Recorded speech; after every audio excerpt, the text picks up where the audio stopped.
இது ஒரு சமூக விரோத அறிவிப்பு. எல்லா தேர்தல் என்பது அதில் வாக்கு பெற வேண்டும் என்பதற்காக குறிவைத்து சில அறிவிப்புகளை வெளியிட்டு தேவையில்லாமல் இங்கு உள்ள சமுதாய மக்களிடையே ஏழரை பழனிசாமி ஒரு தேவையற்ற செயல்களை செய்து கொண்டிருக்கிறார். இது என்னை சொல்ல போனால் இங்க சமூக அமைதியை கெடுக்கின்ற செயல். தேவர் திருமகனாருக்கு பாரத ரத்னா விருது வழங்கப்பட வேண்டும் என்றும் மதுரை விமான நிலையத்திற்கு அவர் பெயர் வைக்கப்பட வேண்டும் என்று இந்த பகுதி மக்களின் நீண்ட நாள் கோரிக்கை.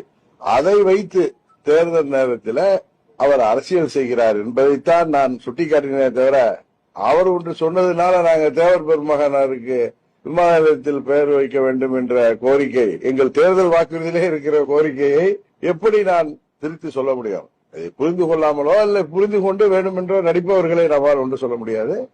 நாங்கள் தெளிவாக சொல்கிறோம், தேவர் பெருமகனார் அரசியலை எல்லாம் தாண்டி ஒரு பெரிய தேச தலைவர், அனைத்து தரப்பு மக்களுக்காக உழைத்தவர். அவரை ஒரு குறுகிய வட்டத்தில் குறுக்கி அவரது புகழுக்கு களங்கம் விளைவிக்கின்ற விதமாக பழனிசாமி நம்மை எல்லாம் ஒற்றுமையை குலைக்கின்ற விதமாக தூண்டிவிடுகிறார்.